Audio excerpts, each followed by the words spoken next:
ಇನ್ನು ಸಂಪುಟ ವಿಸ್ತರಣೆಯಲ್ಲಿ ಸಮುದಾಯವಾರು ಪ್ರಾತಿನಿಧ್ಯತೆ ನೀಡೋದು ಅವಶ್ಯಕತೆ ಇತ್ತು. ಈ ಬಾರಿ ಮೊಟ್ಟ ಮೊದಲನೇದಾಗಿ ಬ್ರಾಹ್ಮಣ ಸಮುದಾಯಕ್ಕೆ ಅವಕಾಶನೇ ಸಿಕ್ಕಿಲ್ಲ. ಬ್ರಾಹ್ಮಣ ಸಮುದಾಯವನ್ನು ಕಡೆಗಣಿಸಲಾಗಿದೆ. ಸರ್ಕಾರದ ನಡೆಯ ವಿರುದ್ಧ ಬ್ರಾಹ್ಮಣ ಸಮುದಾಯ ಈಗ ಕಿಡಿಕಾರ್ತಾ ಇದೆ.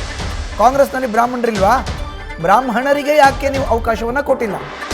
ಯಾವುದೇ ಸರ್ಕಾರ ಬಂದರೂ ಬ್ರಾಹ್ಮಣರಿಗೆ ಪ್ರಾತಿನಿಧ್ಯತೆಯನ್ನು ನೀಡಲಾಗುತ್ತೆ. ಈಗ ಬ್ರಾಹ್ಮಣ ಮಹಾಸಭಾ ಪತ್ರವನ್ನು ಬರೆದು ಕಾಂಗ್ರೆಸ್ನ ನಾಯಕರಿಗೆ ಕಿಡಿಕಾರಲಿಕ್ಕೆ ಮುಂದಾಗ್ತಾ ಇದೆ. AKBMS ಅಖಿಲ ಕರ್ನಾಟಕ ಬ್ರಾಹ್ಮಣ ಮಹಾಸಭಾ ನೋಡಿ, RV ದೇಶಪಾಂಡೆ ಇದ್ರು, ಉತ್ತರ ಕನ್ನಡ ಜಿಲ್ಲೆಯ ಹಳಿಯಾಳ ವಿಧಾನಸಭಾ ಕ್ಷೇತ್ರದವರು. ಇನ್ನು ಬೆಂಗಳೂರಿನ ಗಾಂಧಿನಗರ ವಿಧಾನಸಭಾ ಕ್ಷೇತ್ರದ ಶಾಸಕ ದಿನೇಶ್ ಗುಂಡೂರಾವ್ ಇದ್ರು.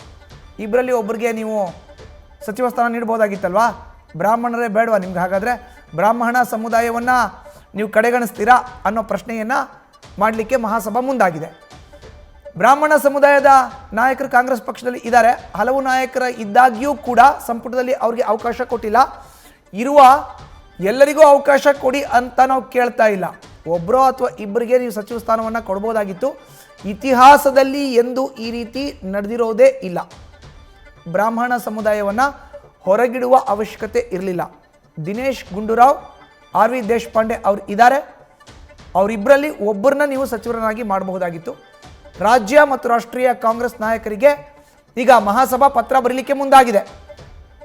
ಇವತ್ತು ಪತ್ರ ಬರೀತಾರೆ. ಪತ್ರ ಬರೆದು ಆಗ್ರಹವನ್ನು ಮಾಡ್ತಾರೆ. ಐದರ್ ದಿನೇಶ್ ಗುಂಡೂರಾವ್ RV ದೇಶಪಾಂಡೆ, ಇವರಿಬ್ಬರಲ್ಲಿ ಒಬ್ಬರನ್ನ ನೀವು ಕ್ಯಾಬಿನೆಟ್ಗೆ ಸೇರಿಸ್ಕೊಳ್ಳೇಬೇಕು. ಬ್ರಾಹ್ಮಣರಿಗೆ ಪ್ರಾತಿನಿಧ್ಯತೆ ಇಲ್ಲ ಅಂತ ಹೇಳಿದ್ರೆ ಹೇಗೆ ಅನ್ನೋ ಪ್ರಶ್ನೆಯನ್ನು ಮಹಾಸಭಾ ಈಗ ಮಾಡಲಿಕ್ಕೆ ಮುಂದಾಗಿದೆ. ನ್ಯೂಸ್ ಫಸ್ಟ್ ನಿರ್ಭೀತಿಯಿಂದ ನಿಮ್ಮ ಪರವಾಗಿ.